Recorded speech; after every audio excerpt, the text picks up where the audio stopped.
Despite being considered high risk and having chronic hypertension and fibroids throughout my pregnancy, I had the most uncomplicated pregnancy, labor, and delivery. Now, one thing I constantly searched for throughout my pregnancy was positive induction stories, especially as a first-time mom. Because one thing about it is that when you look online, you're going to see mostly negative experiences regarding induction, whether you're reading about it in a comment section or people are posting about it.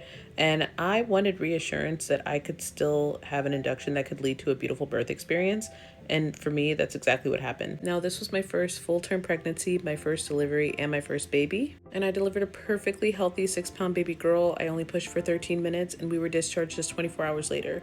However, I did end up with a second-degree tear. Now, baby girl was tiny, but honestly, second-degree tear, that is the most common tear, so I consider that a win. Just want to share my induction story, not just for me, but for any mothers out there, soon-to-be mothers, that need the reassurance that they could have a positive induction as well. So I got induced at 39 weeks in 1 day because of my chronic hypertension. And thankfully my blood pressure was controlled throughout my pregnancy, so my doctors were already discussing induction weeks in advance. And I think part of what made my induction so phenomenal was my medical team, because everyone on it made me feel safe.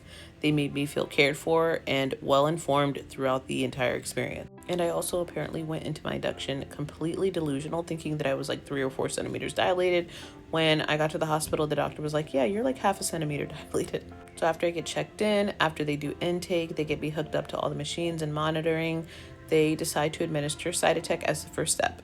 I didn't know what to expect, but the Cytotec did not do much for me. I've seen online other people go through multiple rounds of Cytotec, but I was not going to do that.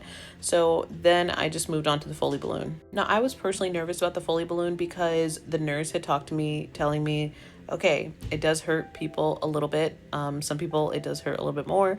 So there are pain management options. And I had already decided I'm not, taking that. The only pain management option that I was really going to look into for labor and delivery was the epidural, and that was it. So I'm not gonna lie, at first the Foley balloon did make me cry because it did hurt like a bee. But like once it was in and like some time had passed, I adjusted to it pretty quickly, so I did not need medication, thankfully. After about 4 hours, the Foley balloon expelled on its own, and then it was time to move on to Pitocin. So after the Foley balloon was expelled and they started me on Pitocin, a few hours had passed, and then they came to talk to me about the epidural. And also breaking my water manually. I never felt rushed to make a decision, but funny thing about the epidural, I remember the nurse telling me that the anesthesiologist was available right then and there, but things could change so quickly on the labor delivery floor. So basically, if I wanted the epidural, that moment was the best time. I said, let's do it, because those contractions post Foley balloon were getting pretty intense. Like throughout the entire time, I felt so reassured about so many things.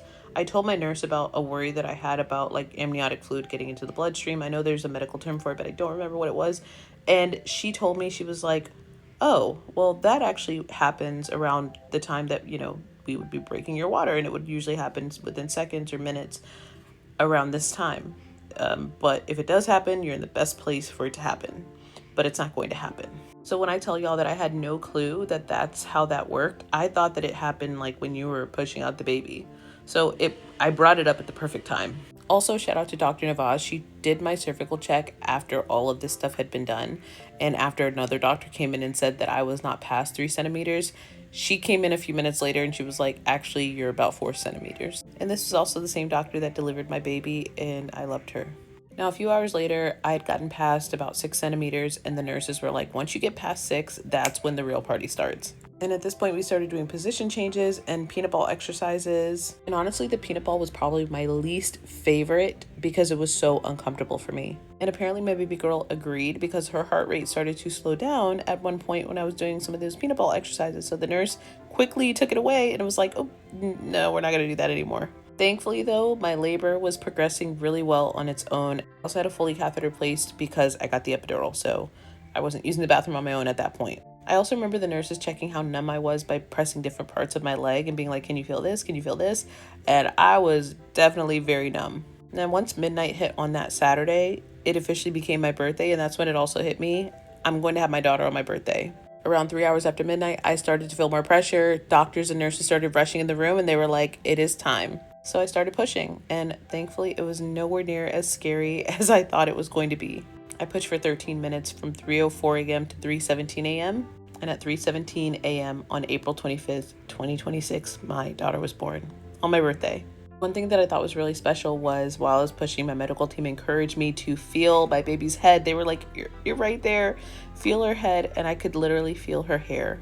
Once I heard her cry, y'all, I lost it emotionally. Like, it is so crazy that the love that my husband and I share with each other was made, like God made it into this. Like, it genuinely felt like the closest thing to heaven on earth. Like, I genuinely could not have wrapped my mind around this beautiful baby girl being ours. And it's just such a blessing. So I wanted to share my induction story for y'all so that you guys know that it could be a smooth sailing process just like mine was. I pretty much had my dream labor and delivery, and I couldn't have asked for a better labor and delivery.